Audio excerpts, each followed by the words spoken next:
Hello everybody, Dylan Geddes here with Gnarled Iron Forge. So today we're finally getting to the meteor hammers. So I'm going to be forging quite a few meteor hammers and they are going to be all for sale. So if you're interested in a meteor hammer, please hit me up. I'm going to leave a link down below for my Facebook page, and I'm also going to be putting these up on Etsy. I'm going to be making it out of this hexagonal tool steel, as you can see, a little bit bigger than Mighty Mouse. Hey, not too bad. I will be leaving exact weights and everything down below. And anyway, so I have to get finished. I just made a swage block to make this a little bit faster and easier, so that way they don't cost as much for you guys. And I am currently about to heat treat a drift, so I will show you the heat treating of the drift, and then we'll get right after it. Thank you so much for joining me, and let's make some meteor hammers.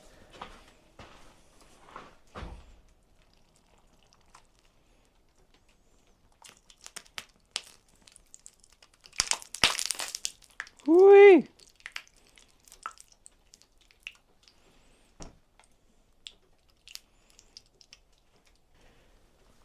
All right, first meteor hammer officially in the fire. Let's get her hot. While that soaks up the heat, I just wanted to say a big thank you to everybody who has already ordered a meteor hammer. Seriously, it means a whole lot to me. As you can tell, I currently don't have a roof on my shop. I don't have a door. These are all things that I'm saving up for. So if anybody out there that's watching is interested in a meteor hammer, hooks, everything that I sell will be linked down below. If you feel like you can spare a little bit of change and you want some hand-forged lovely goods, then please hit me up and support your small businesses. I deeply appreciate all of you. Thank you so much. Let's get back to the meteor hammer. So, since this part is wicked loud, and the steel on steel on steel is causing a wicked ring, I'm going to go ahead and remove most of the volume from this portion. So I'll go ahead and explain what I'm doing before I do it. We're going to start off the hammer, upsetting it.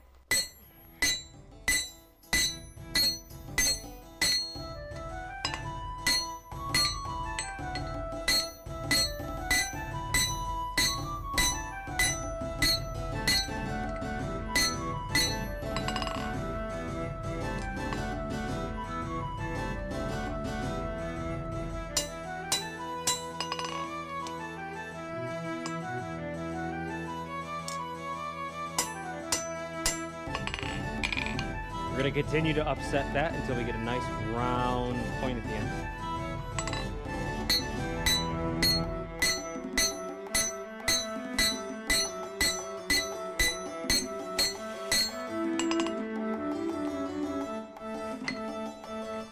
Just keep on heat, beat, repeat. Hey everybody, so real quick, got it to this point here. Literally, figuratively, bad dad jokes. Anyway, so I was getting ready to get it belt sanded because I just got to even that out and I got to make it look good. I'm not going to polish it because the gentleman that requested this specific one asked for it not to be polished. They wanted a nice forged finish. I still do have to kiss it with the belt sander though, just to make sure everything is even, so that way while you're using it, it's not, you know, it's a little more aerodynamic. And the last thing that I utilized my my belt sander for, haphazardly and rather painfully I might add, was wood. So there's just nothing but sawdust everywhere, and that's a huge fire hazard. So I'm gonna go ahead and get that cleaned up, and when I get that cleaned up, it's gonna kick up a lot of dust. So I'm probably gonna let this sit overnight just to get everything settled and you know, not cause a dust explosion. So it'll be about 5 seconds for all of you lovely individuals. It'll be about blank amount of hours for me. Anyway, I'll be right back. It shouldn't be too long. Hey guys, it's the next day. I'm trying a new spot for my Larials, so hopefully this sounds good. I noticed if I have it right here, you can like hear my breathing. Anyway, so I've done a little bit of work.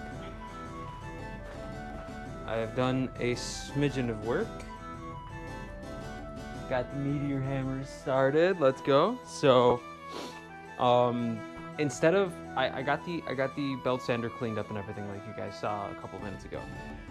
Instead of doing that right now, I'm gonna get all of my forging done. I'm gonna get all the holes punched, and I'm gonna get everything prepped, and then I'm gonna bring it over there. I'm just gonna do a very light polish to them, a little bit of shaping, and then we'll move on to bluing them. So thank you so much for sticking around. It's the next day, so it feels weird to not do an intro. I don't know. Anyway, I'll get right back to it. I'll shut up now. We're using the big girl today. So we're gonna start round side of the hammer.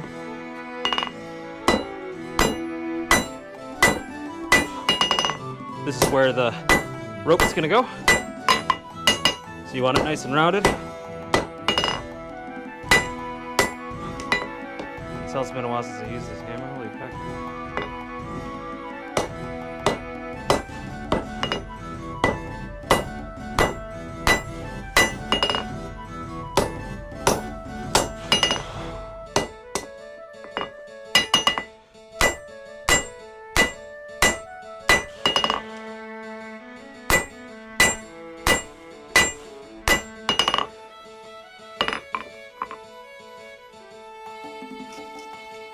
We're gonna go ahead and get it marked for a punch.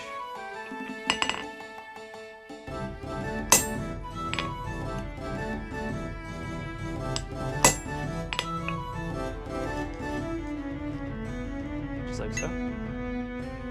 Now the reason we're punching this hole instead of drilling it is because this allows it to retain a lot of that material around it and just spread it open, as opposed to removing it, and that'll keep that joint nice and strong.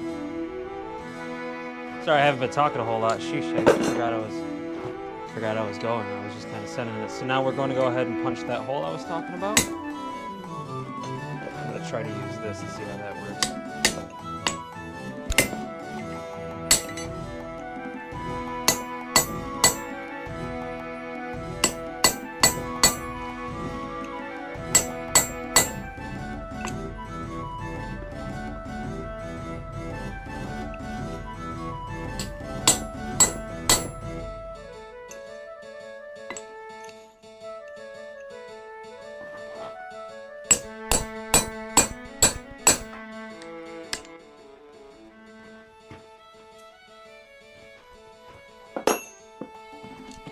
This one kind of fell short. It's a little off.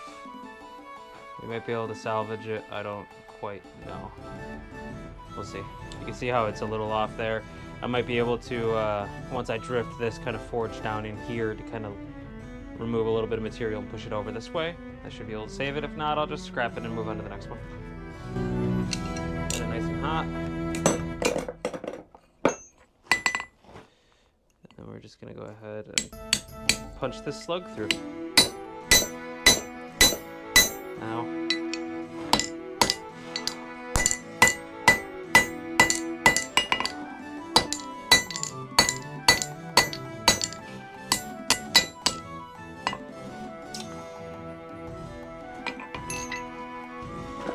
And there you go. Nice clean hole. We're gonna go ahead and start drifting that. Now I want it to be as thick as this part here. So we're gonna go ahead and start doing that now. Do that nice and hot.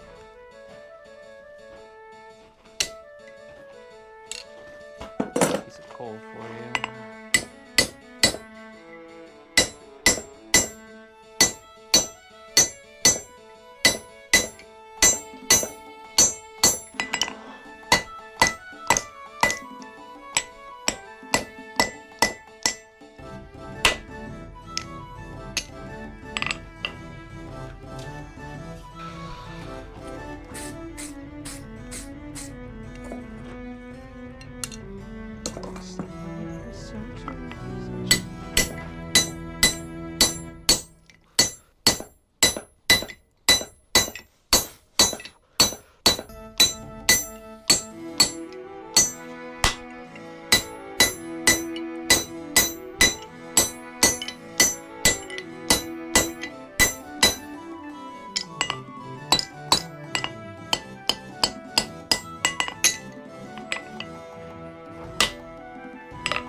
7.7 ounces. That's almost on the money. Still gonna lose a little bit of weight. There's a couple marks I gotta grind out. But all in all, 7.5 is what you ask. 7.7 is what you get. Striving for perfection nowadays.